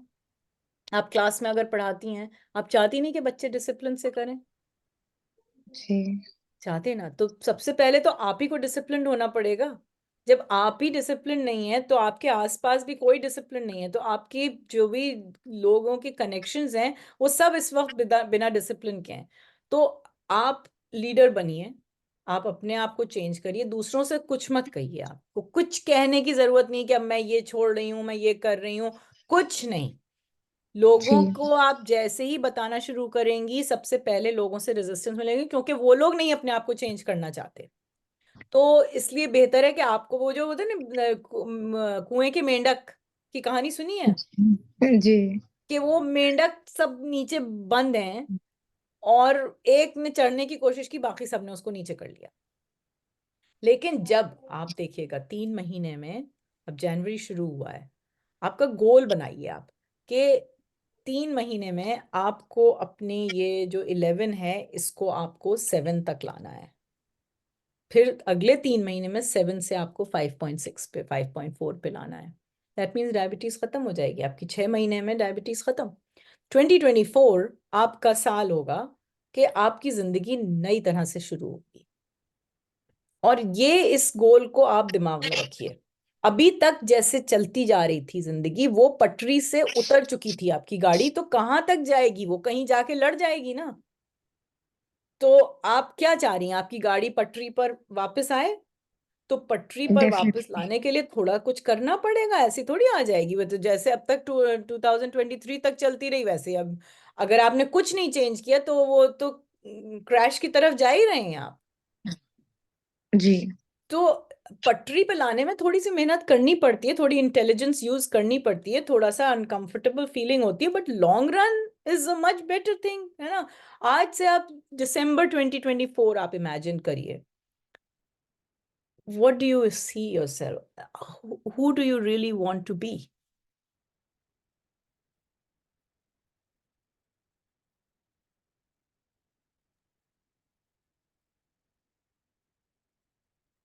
कोई बताए, जैसे आज आपकी जिंदगी है, is that your ideal life? No, not at all. तो इसका मतलब you already have a picture, आपके दिमाग में एक पिक्चर है कि व्हाट, के असल में आपकी कैपेबिलिटी क्या है और असल में आप हैं क्या। अभी तो आपने लेयर्स में आपने अपने आप को छुपा लिया है। कोई बात नहीं, अब आज मौका मिला है, आज आपको एक आउट ऑफ द ब्लू हम आ गए और हमें भी टाइम मिल गया, हमने भी सोच लिया कि हाँ ठीक है, हम आपके साथ शेयर करेंगे।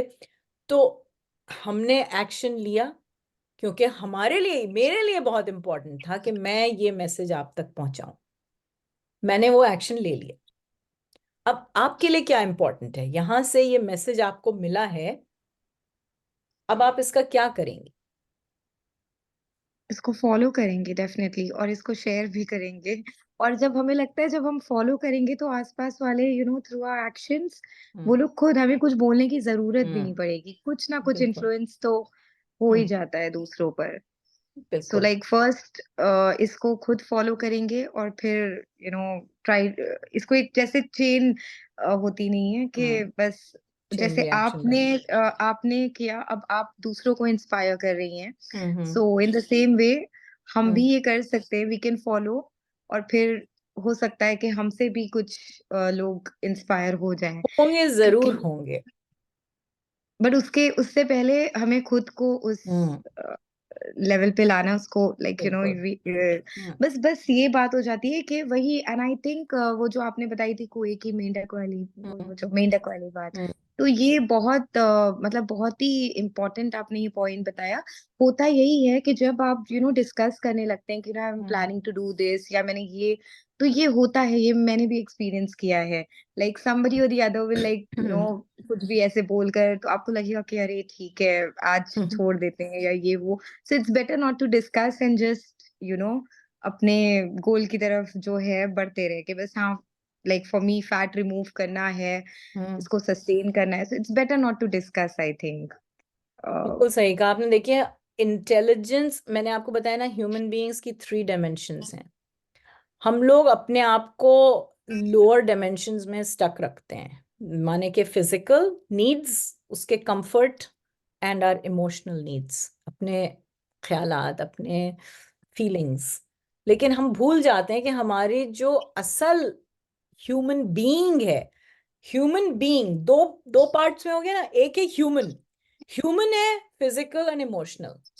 बीइंग ह्यूमन क्या है, इंसान जो है वो असल में तो आपके अंदर की जो एनर्जी है, जिससे कि आपके मसल्स चल रहे हैं, आप सोच रहे हैं, आप थॉट्स को कहीं छू नहीं सकते ना।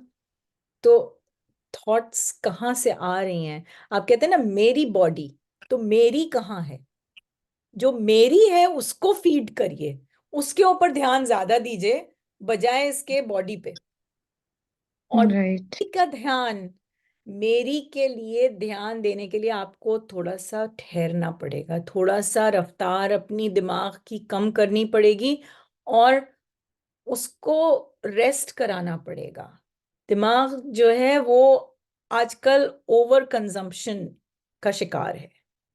जैसे कि खाना जब हम खा रहे हैं ना, ओवर कंज्यूम कर रहे हैं वो, क्योंकि हमारा दिमाग भी ओवर कंज्यूम कर रहा है। इतनी इंफॉर्मेशन आ रही है हर तरफ से, ये फोन का जो चक्कर चला है ये ड्रग है। तो उसको थोड़ा सा कम कम कर दीजिए। थोड़ा सा सोचिए हम हैं कौन, इस साल के एंड में हम किस तरह की इमेज अपनी लेके प्रेजेंट करना चाहते हैं। और जी। उसको आप, आपको तो मैंने अभी बहुत कुछ बताया नहीं है, हो सकता है हम लोग एक दो और सेशंस करें। पर आपको पता है, जब जब इंसान अपने कोर से जीना शुरू करता है, अपने आप आपके अराउंड ग्लो जो है वो आपको दिखाई देनी शुरू, there is already a glow around us. हर आदमी के ऊपर कहते हैं 18 इंचेस अबव हमारे ग्लो है, और वो उन लोगों ने इमेजिंग स्टडीज से टेस्ट कर लिया। जब इमेजिंग करते हैं इंसान की, तो हर इंसान के अराउंड एक ग्लो दिखाई देती है, पर हम उस ग्लो के ऊपर ध्यान नहीं देते। और वही ग्लो है, जब हम ध्यान देंगे तो वो हमारे ब्रेन के अंदर पीनियल ग्लैंड एक है, उसको वो लाइट कर रहा है, लेकिन हम उस लाइट को देख नहीं रहे। तो जब आप देख ही नहीं रहे लाइट को, तो आपके सामने हम बेहतरीन से बेहतरीन खाने रख दें, बेहतरीन से बेहतरीन चीजें रख दें, बेहतरीन से बेहतरीन हर चीज रख दें, लेकिन आप देख ही नहीं रहे हैं, आप कहीं और देख रहे हैं। तो इसलिए आप देखना शुरू करिए, अपनी अपनी ग्लो को अंदर उसको उतारिए और मुस्कुराइए। जी, आप थैंक यू। You welcome. और अब एक आपका कोई सवाल, मैं आपका नाम भूल गया, अतहर अब्बास साहब।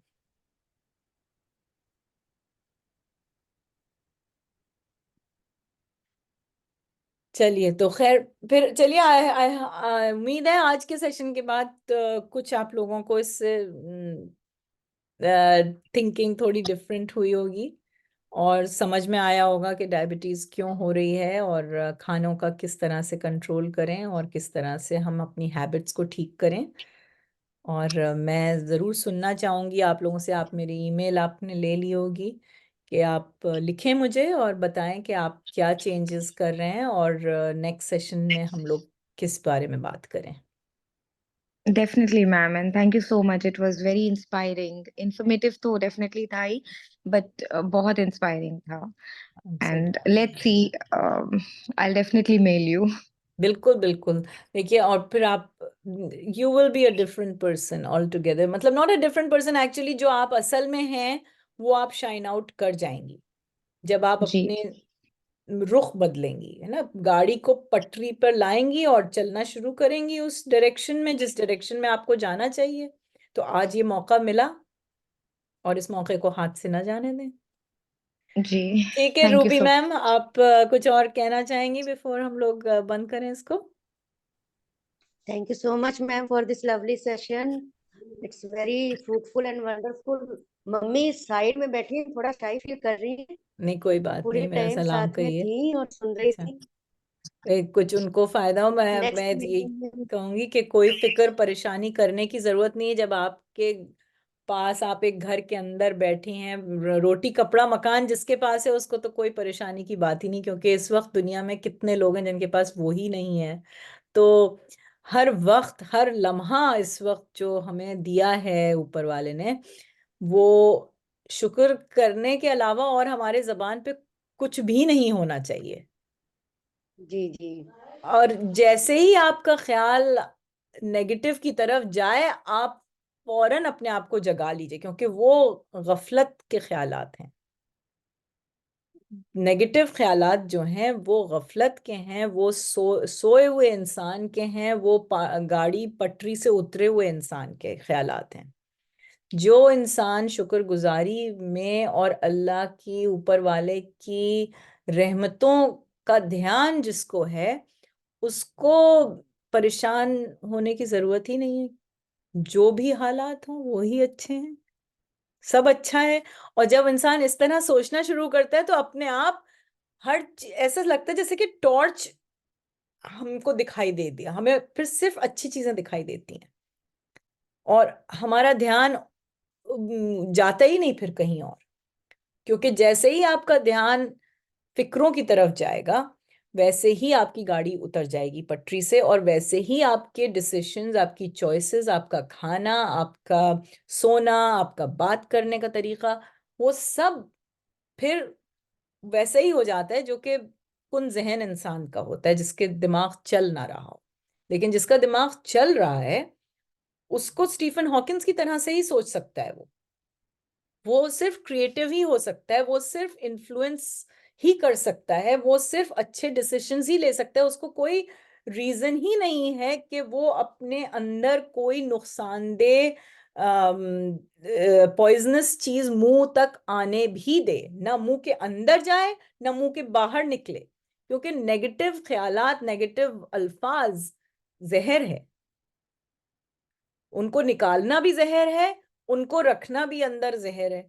तो ये पैकेज खाने जहर हैं, और वो हमारे अपने इमोशन से ही हम गाइडेड होते हैं और उनको चूज करते हैं। भाई चॉइस है ना इस वक्त तो हमारे पास, कि हम अच्छा खाना खाएं कि बुरा खाना खाएं, वक्त पे सोएं कि देर में सोएं, अच्छे अल्फाज इस्तेमाल करें कि बुरे अल्फाज इस्तेमाल करें। तो हम क्यों नहीं वो चूज करें? क्योंकि हमारी रोशनी हम देख ही नहीं रहे, हम देख ही नहीं रहे, हम इसी तरफ देखे चले जा रहे हैं, हम इधर देख ही नहीं रहे जहां पे पूरी दावत ऊपर वाले ने हमारे लिए रखी हुई है, हमारा ध्यान ही नहीं उधर जा रहा।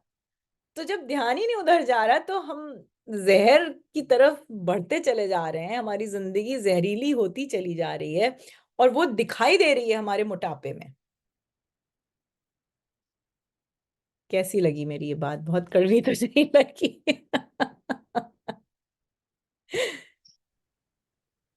तो ये सब सुन के अब आप किस तरह से पहला दूसरा तीसरा एक्शन क्या होना चाहिए?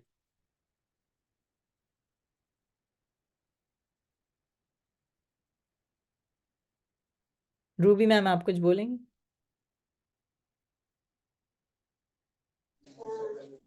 जी मैम, माफ करिएगा, बार बार हमारी ना ये मीटिंग ब्रेक हो जा रही है बीच बीच में। अच्छा, नहीं, अभी अभी कुछ आपने सुना जो मैंने देखिए कहा? सुन रहे हैं आपको, बीच में अगर आवाज ना आए, सवाल हाँ करें तो हाँ, प्लीज माफ करें। नहीं नहीं नहीं, और बस। कोशिश करेंगे कि हमेशा पॉजिटिव माइंड फ्रेम रहे, और किसी भी तरह की नेगेटिविटी कहीं से भी, ना किसी के आसपास वाले जो हमारे हैं उनमें आने दें, ना अपने आप में आने दें।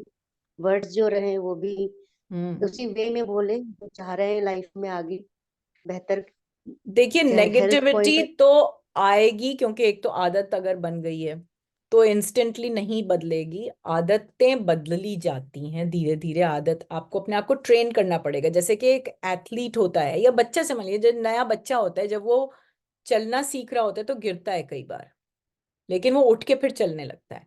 तो थोड़ा टाइम दें, नेगेटिविटी आएगी, कोई बात नहीं, कोई परेशानी होने की बात नहीं है भाई। नेगेटिविटी तो आएगी, लेकिन जैसे ही आएगी नेगेटिविटी तो हमें सोचना चाहिए, अरे हम तो गलत डायरेक्शन में देख रहे हैं, टॉर्च तो इधर जल रही है, और हमें अपना ध्यान उस रोशनी जो ऊपर है उसके ऊपर चला जाएगा, वो अपने आप घुल जाएगी धीरे धीरे।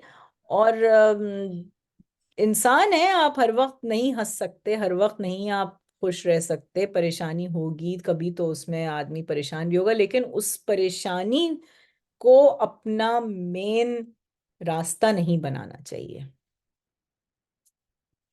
चलिए, तो फिर आज का सेशन इसी पे हम लोग खत्म करते हैं, और हमको भी बहुत अच्छा लगा आप लोगों से अपने जो कुछ हमने सीखा है उसको शेयर करने का। और ये रिकॉर्डिंग हमारी होगी और मैं इसको भेजूंगी, अगर आप चाहें तो मुझे पहले आप ईमेल भेज दें, फिर हम आप एक ग्रुप बना सकते हैं, ग्रुप में हम और चीज़ें भी शेयर कर सकते हैं। हमारा एक ग्रुप ऑलरेडी है, secret sauce to weight loss, तो उसमें मैं आपको शामिल कर सकती हूँ, उसमें हम काफ़ी चीज़ें कभी कभी शेयर करते हैं, आप उसमें क्वेश्चंस भी पूछ सकते हैं फिर। ठीक है? जी मैम, भाई, thank take you care so ma'am. Much. हाँ, आपका बहुत बहुत शुक्रिया, आपने इतना वक्त दिया नहीं, मुझे अपना। बहुत खुशी मिलती है, देखिए मैं तो ये सब करके मैं खुश हो जाती हूँ। हमारे लिए तो बहुत बड़ी इंस्पिरेशन है ही, और इंशाल्लाह कोशिश करेंगे कि काफी लोग हम लोग आपसे फायदा उठाएं। हम्म, चलिए, बस ये कड़ी नहीं टूटे हम लोग की, करते रहें करते रहें, अपने आप को ठीक कर लें, 2024 को डेडिकेट कर दें कि हमको अपने सारे अपना असल रूप जो है वो सामने आए, और इन सब चीज़ों में ना पड़े रहें। ठीक है भाई, जी थैंक यू सो मच। जी, थैंक यू नमस्ते, सत मैम। श्री अकाल, खुदाफिज। फिर मिलते हैं आप लोगों से। ओके, जी, थैंक चलो, यू। Thank you. खुदा हाफिज।